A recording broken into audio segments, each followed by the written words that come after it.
Alright, hello everyone, I'm back again to review yet another album, and this time it is the wildly successful Thriller album by Michael Jackson.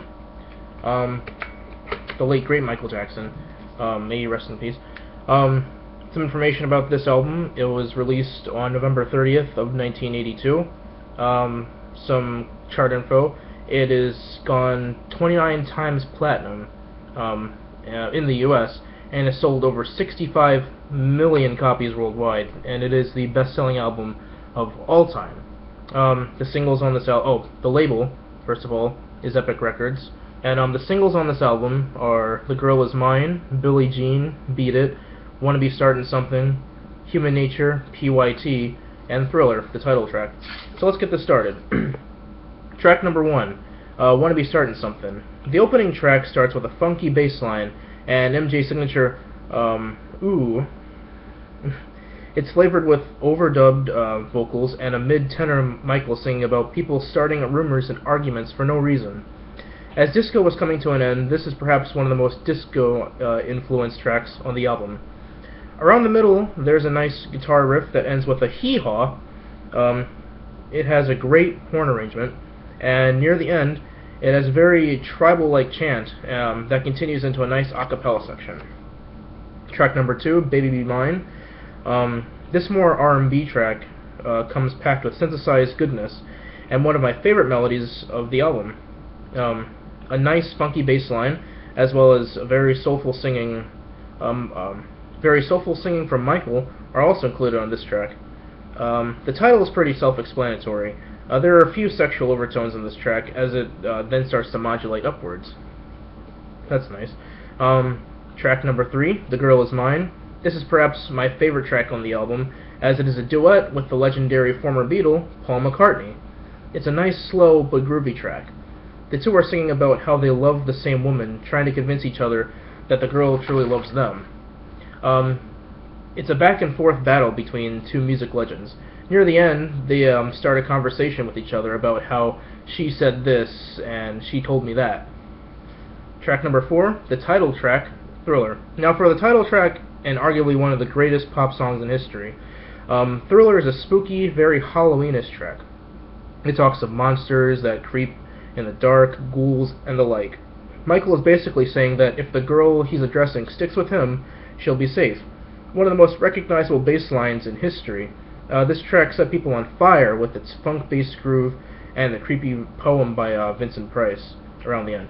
This song remains to be one of the most popular songs in history, along with its iconic and revolutionary music videos. So if you haven't seen that, which I'm sure like 99% of you have, go check it out. It's amazing. Track number 5, Beat It. This rock-influenced track is quite unique to this album. There's nothing else like it on the album, but it has another hugely recognizable guitar riff. It talks about how sometimes might isn't always right, and to basically just be smart and not get yourself into any senseless violence, drawing upon themes of wanna be starting something. So there's a kind of theme going on there with that. Track number 6, Billie Jean. This iconic pop song starts with the drum pattern and bass line that everybody knows. The song is flavored with Michael's distinct vocal hiccups. There are several theories on what the song is about. One being that a fan claimed that Michael, or one of his brothers, was the father of her child. However, Michael himself has stated that the song is based on groupies he's encountered.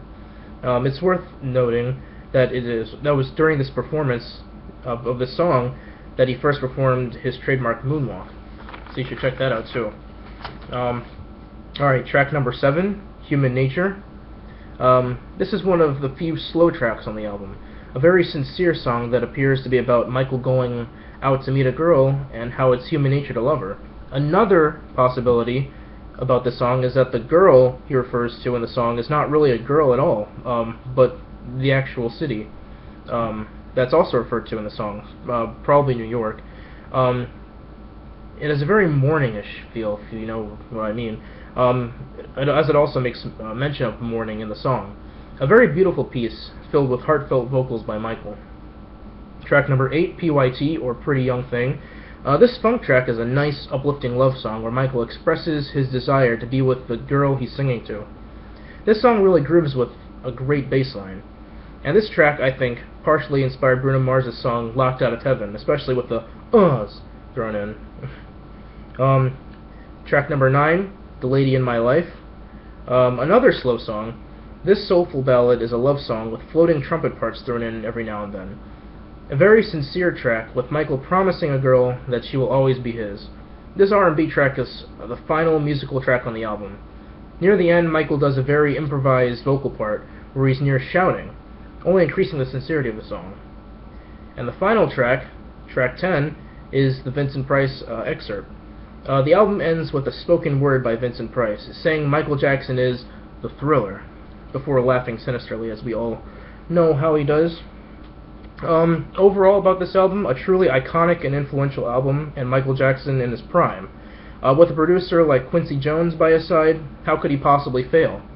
Really, every track on this album is a hit, and this album contains some of Michael's most well-known songs. So I thank you for joining me in this review of Michael Jackson's Thriller. And if you want me to review an album of your choice, an album that you like or maybe suggest, please leave a comment below, and I will see if I can get my hands on it, unless I already have it, of course. But anyways, thank you for watching this review, and so long.